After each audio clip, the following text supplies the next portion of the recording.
This is a public service. Winter Park pretty safe? Yeah. Yeah? I would say so. If you're a sergeant? Sergeant, yes, sir. What was your name? Sergeant Hofer. Hofer? Yes. Sorry about that. If one of the people came up to you and asked you a question and you didn't know the answer to it, but it was something by all rights that you should know the answer to, hey, what's up, man? Would you make a good faith effort to find out the answer to that question? Yeah, of course. The First Amendment of the Constitution, it secures 5 fundamental freedoms. Could you tell me what those 5 freedoms are?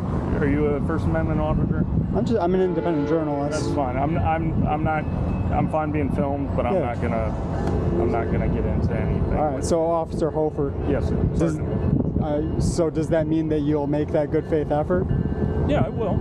Okay, I appreciate that. Yeah, of course. You know, even if I was a First Amendment, what did you say?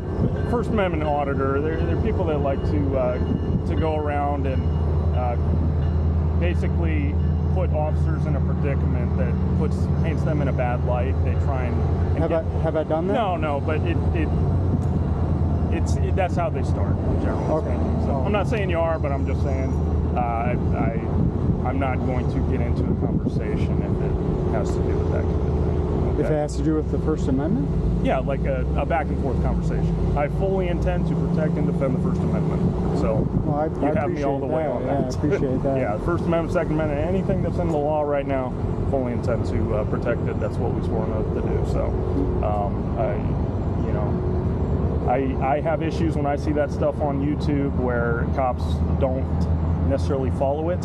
Yeah. And yeah, I get what a lot of these First Amendment auditors are trying It paints you guys in a bad light. It does, and I hate to see that. So, but in the same token, Well, I hate to see it too. Yeah. I hate to see. Yeah. I hate to see anybody acting like violating somebody else's rights. Yeah, tyrannical government. Yeah, it's definitely watch your back. Sorry about that, sir. Hey, sir. Sir. Yo. You're not allowed to ride on the sidewalk? Yeah, not in the business district. Well, it's good that you didn't tackle him. I can appreciate that. No, I do my best to treat people with the respect they deserve and, not go overboard. Just because you can do something doesn't mean you should. Yeah. So, What's the hardest part about your job?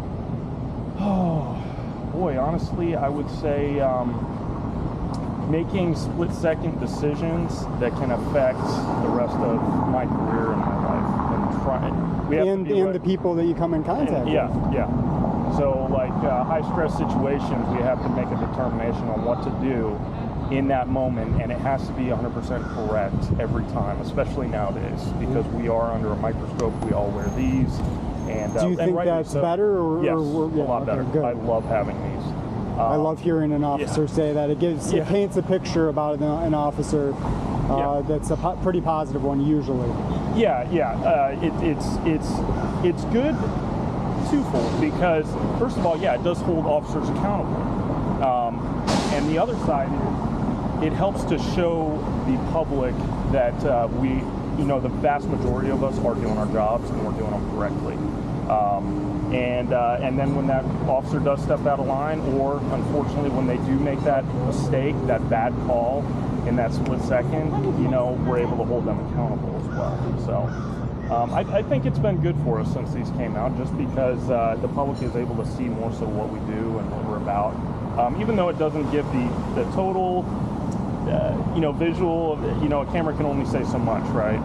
It can only see so much, and it can't tell you what's going on up here either. Yeah. And we kind of preach that to our officers as well, like, in report writing and whatnot, put down what was going on at the scene. Don't rely solely on the video footage. Obviously, go back to that and refer to it when you're writing your reports and stuff. But you also gotta put down what was going on in your head. What did you see? Not what did the camera see. What did you see?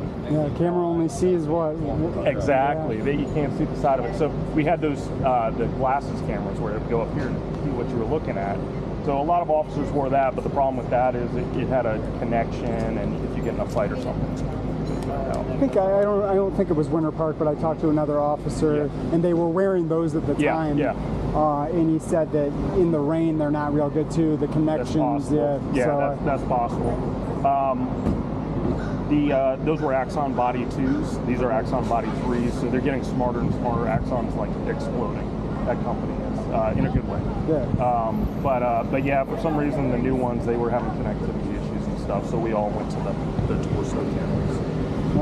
But yeah, so anyway, I do appreciate what you do. No, I don't want to keep you from your, you're from fine. your duties. I'm walking the Ave, and yeah, I guess you're a sergeant, so you're in a position of leadership, and you've got people under you that look to you. Yeah.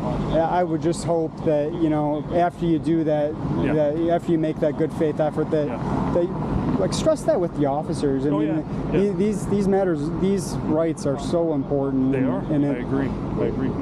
I think it'd make I don't know. I think it'd make everybody feel better if a conversation about the Constitution and a conversation about the Bill of Rights wasn't something that even had the hint of adversarialism. It's unfortunately it's it has the way YouTube and Rumble and all these social media outlets that I don't like to be a part of. I look at it like this, man. I look at it like this. If you know, you can shine, right? Yeah. And if you don't know, you can be humble. Because humility from an officer is. I mean, you have to admit that it's lacking in a lot of situations. It is. It can be. Yeah.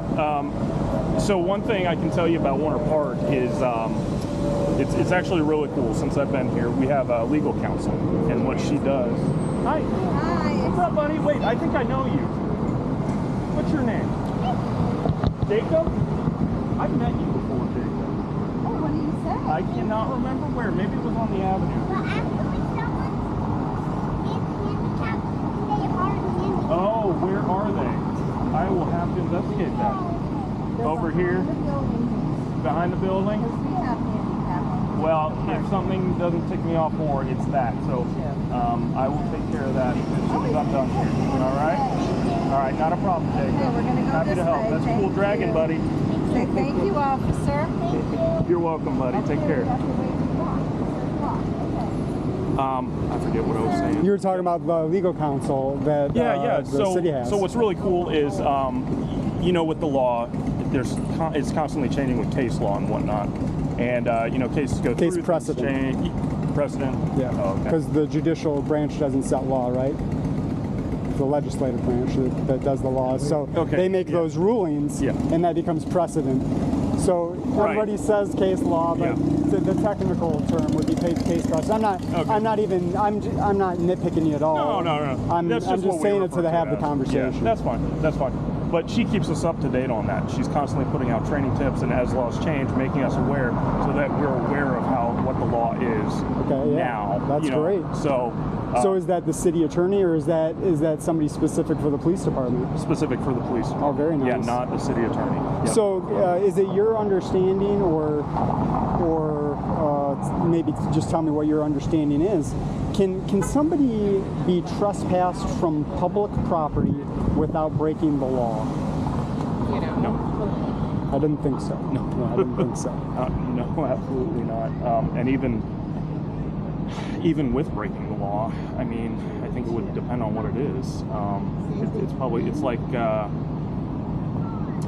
City Hall, for instance. I mean, you break the law there, you broke the law there, you get arrested for it, or whatever it may be, you get a citation. It doesn't necessarily mean you can't come back. I'm not aware of a crime you could commit that would equal you getting trespassed from a public place. Ironic that you say that, because I just came from your city hall, and I've been trespassed from a city hall.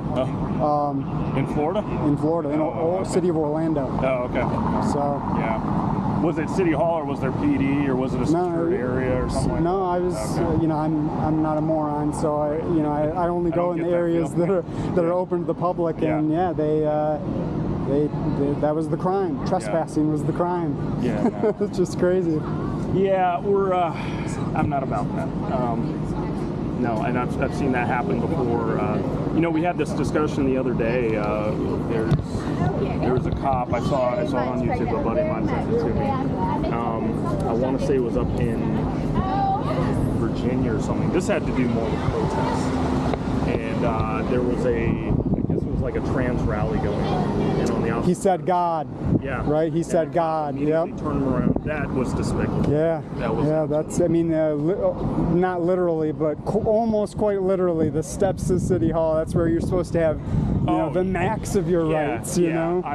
And now granted, benefit of the doubt, I don't know what their laws are in that city, or if they have municipal codes or something, but they're wrong if they are, because that's true. That's a violation.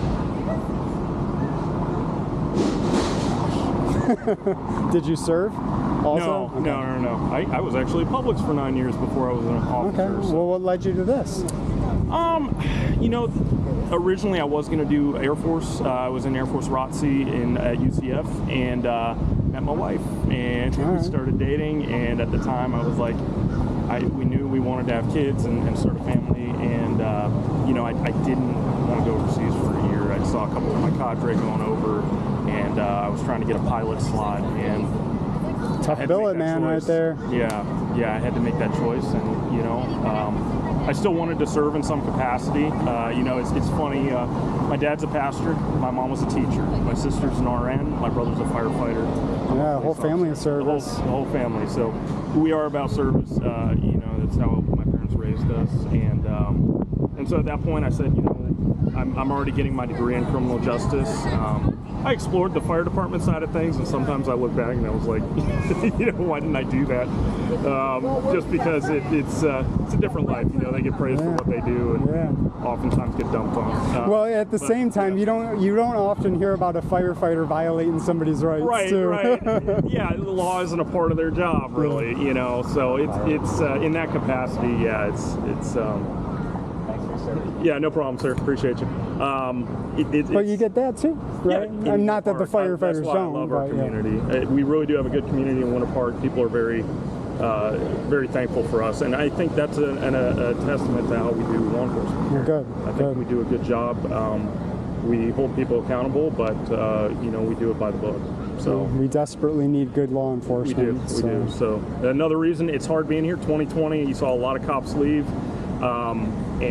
You know, I say if you're a good cop, stick with it, because it's harder and harder to get good candidates nowadays. Cops leave because? Just because of the backlash from the riots and just community backlash. They want, okay, all right, that's I'm not saying here.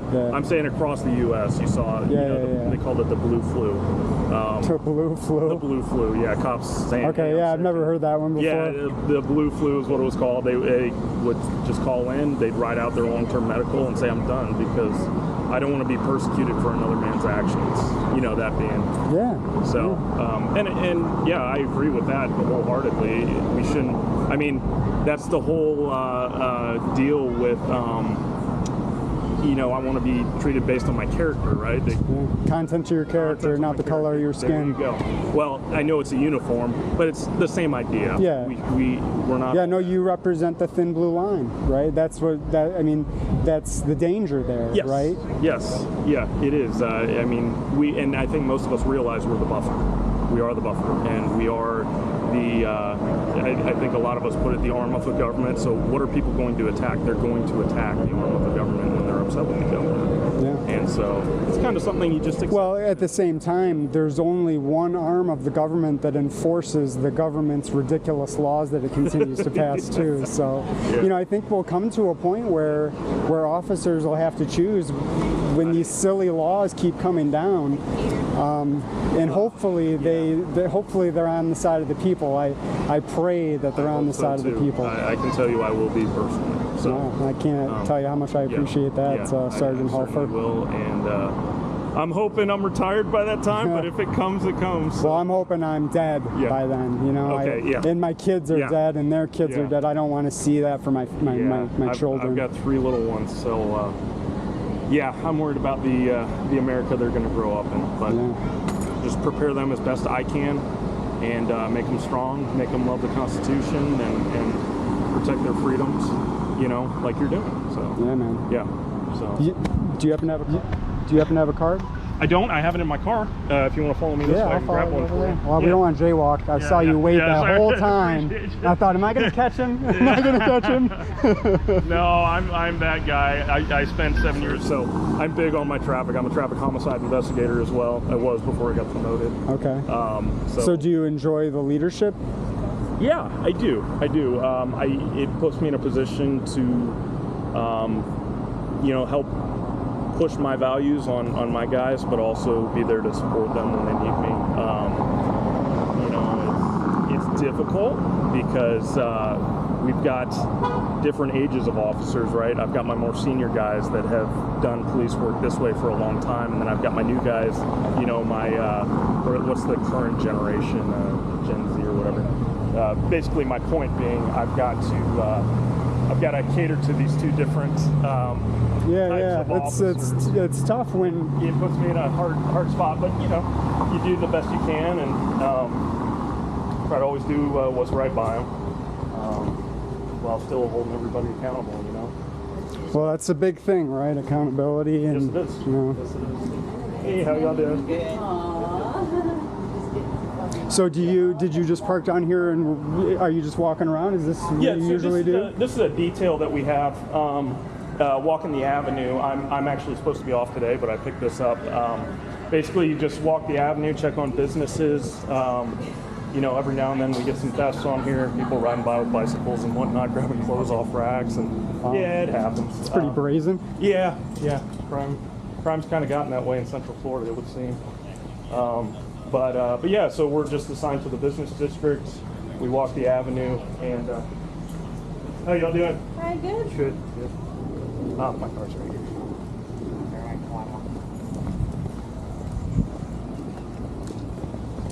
So how many officers are under your leadership? I've got 7 right now. 7 guys, and that's on a good day. So, unfortunately, we're short like every other agency. Like I said, officers are leaving the profession, and it's hard to get qualified people on right now. Because, let's face it, realistically, somebody looking on right now, do you want to be a cop? I don't know. Looking back, if I was in that predicament right now, I can see a lot of people saying, no, I don't want to put myself in this extremely high liability job where I can get my pantsuit off and make a wrong decision, make a wrong turn, and with compensation being minimal. So a lot of people are like, I don't want to serve in that capacity because there's the cons outweigh the pros. So unfortunately, and I think the bad. And maybe you feel differently. Mm-hmm. I think it's the bad officers that have put you in that position. Because it just seems like it's very rare that they are forced to leave after they violate somebody's rights, and there should be no greater sin. That's breaking the laws you're supposed to be enforcing. And that's kind of ingrained in you. It's supposed to be in the academy. I know it was when I went there. But yeah, they've contributed to it for sure. And just changing times, changing technology. Some people have a hard time being on camera all the time. Yeah, well, I know that one. Yeah. I'm sure you do. Yeah. But yeah. Imagine me without a shirt and a tie on. Me looking like this with just a t-shirt on, and maybe I don't have nice pants, maybe I've got some shorts, so all of a sudden I'm starting to look like a hobo, you know what I mean? And introduce a camera into that, and personalities just come out. People can't contain their personality for whatever reason. Yeah. For people, that's the one thing I want. I like for people to remember, and I've had that conversation with a lot of people. In the end, most of us are trying to do the best we can. We're not robots, right? So we all have, how we were brought up, and we've been molded and shaped just like you have, just like, every other person. We're not robots that, you get the same reaction out of each of us, right? So, I try to have that conversation with people, and sometimes explain why cops get frustrated sometimes, especially when psychologically we deal with the worst part of society sometimes, right? And it's constant. So I know that's played its part. You can ask my wife. She said I'm a different person than when I first started. Whether that's in a good way or a bad way. Well, did she say? Is that change for the better or for the worse? In some ways, are you concerned about that? I have been before. You know, I mean, because we all change over time anyway, yeah. Well, right? and it also has to do with, you know, some of the things we see. We go to, you know, a lot of the suicides are pretty nasty, the violent ones, the murders and whatnot. The things you see, it's kind of humans. We've seen it all through history, right? But it's still, I don't think it's natural for humans to have to see that, and to the extent, you know, you have your guys coming over from Iraq and Afghanistan. Yeah, they're in combat and they see a lot of stuff. They have a lot of issues. A lot of people don't think about that with cops. I think that's not really taken into consideration with us, and it does play its part. There's a lot of cop suicides. You know, is it particularly because of what we've seen? No, it might be what we deal with. It might be just this negative mentality. We turn into pessimists and whatnot because we don't generally see the good sides of men and women, and you know, we're just left to compartmentalize all these things we've taken in, and it can be toxic. You know? So anyway, I don't know where I was going with that, but we were just talking about change. Your wife noticed a change in you. Yeah. She, you know, I think it's inevitable. Just because the seriousness of the job, the stress of the job, the liability caused a lot of stress. This hair wasn't gray when I started. It's gotten a lot, and I hear that from everybody. I shave it so they can't tell. But yeah, it's gotten very gray. But yeah, there's a lot of stress. The liability, the split-second decisions, like I said, the high-stress situations. It can be anything from an ongoing investigation that you want to get right. You want to give justice to the family. You know, I can tell you with our traffic homicides, you know, doing the math correctly to get the proper speeds and to be able to figure out what, you know, who contributed to this crash the most, and is it a chargeable offense, that kind of thing. Anything from that kind of stress to, you know, having to go through a door, you don't know what's behind it. All you know is you've got a warrant or something. I'm not on the SWAT team, but you know, just these things that contribute to your stress and your adrenaline going up and down, or even running 1018 in your car to get to a call where, you know, something's going on, where you got to get there fast. You know, somebody's being hurt, or so. Have you ever had to discharge your firearm? I haven't, and I hope I never do. Yeah, that's good. That's good. It's a good career if I never have to. Yeah, absolutely. So, 10-4. But yeah.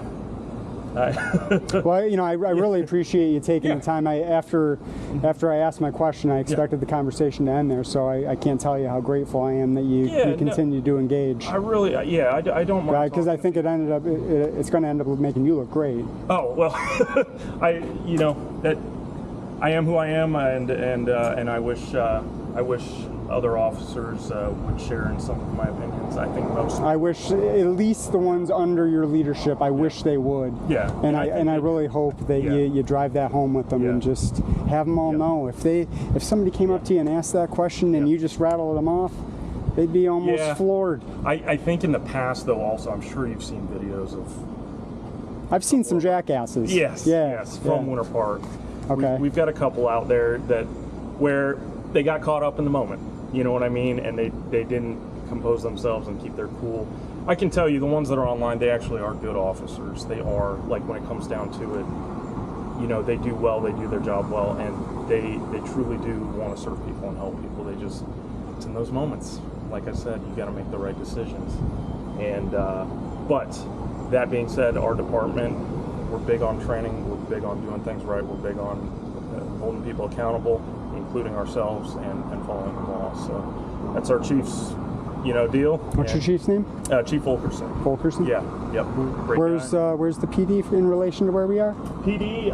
So you go up to Canton, take a left, and it's 2 blocks. So 500 North Virginia. 2 blocks west on Canton.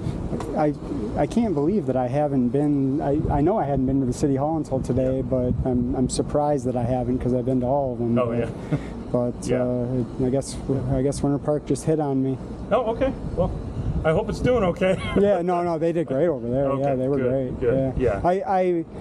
I much prefer a day like this, Yeah. you know, where I can have pleasant conversations Yeah. and you know, learn about the city, Yeah. you know, learn about, you know, what things are hard, what things, you know, weigh you down, and Yeah. to hopefully stress the fact that, you know, that the First Amendment's just, I mean, all of the amendments are important, but the First Amendment's just so vitally important. I agree. I agree completely. Well, again, I appreciate it, and Yeah, I let no you problem. get back to it. I hope Yes, you have sir. a great day, all right? Well, I appreciate it. You as well. Keep doing what Thank you're you. doing, okay? Thank you. I appreciate it.